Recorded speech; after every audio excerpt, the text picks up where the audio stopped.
Lou Gehrig is known as one of the greatest first basemen of all time. Lou Gehrig was one of the best and most well-liked baseball players that the New York Yankees has ever known. After leaving college, he joined the Yankees and quickly became one of their most reliable batters. His career of 2,130 consecutive games has given him the nickname the Iron Horse.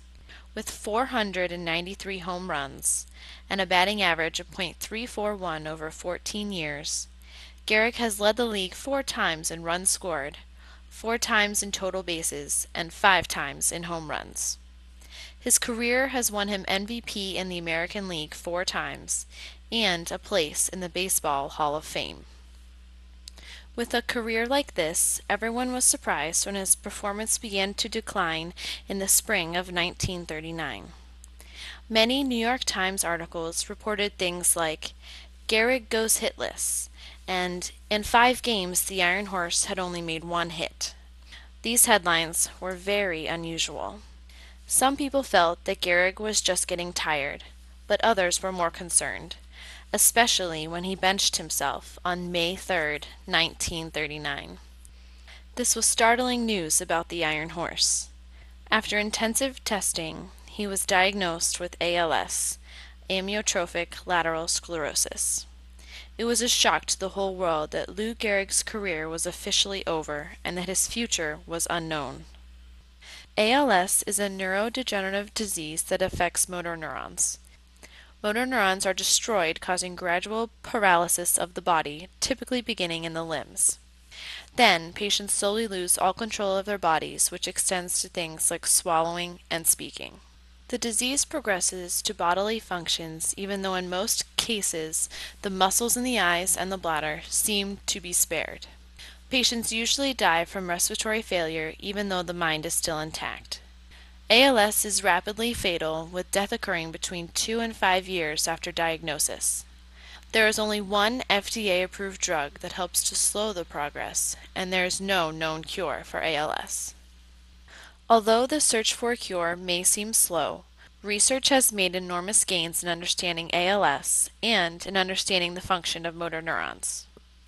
In the past, neurons were thought to die as a whole for one reason or another.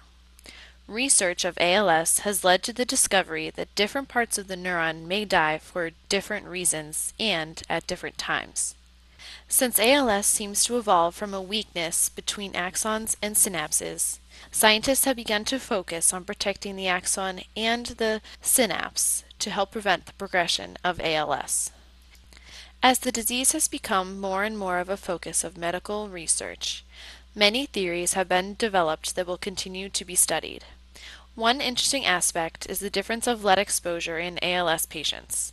Lead exposure is believed to increase the risk of ALS, but scientists have also found that lead exposure may help to extend the survival time for patients.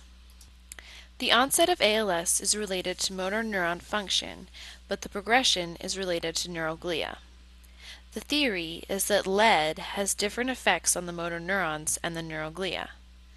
Lead damages the motor neurons, as is characteristic of ALS, but lead actually stimulates the neuroglia. When the neuroglia are stimulated, they provide more support for the motor neurons, which delays cell death and ultimately slows the progression of ALS. Each element of research done for ALS generates a wealth of knowledge and brings us one step closer to a cure. Although ALS has taken the lives of many great people, each case helps scientists gather more and more information about the disease. There are cases where people live many years with ALS, surprising everyone, and then there are cases like Lou Gehrig. His progression was fast. He died 2 years after his diagnosis in 1941. Lou Gehrig was mourned around the world for his brief but successful history in baseball. His popularity and the drastic effect that ALS had on his career helped to make the disease well known. In the United States, ALS is now commonly referred to as Lou Gehrig's disease in his honor. People like Lou Gehrig are an inspiration to everyone struggling with ALS and those searching to defeat it.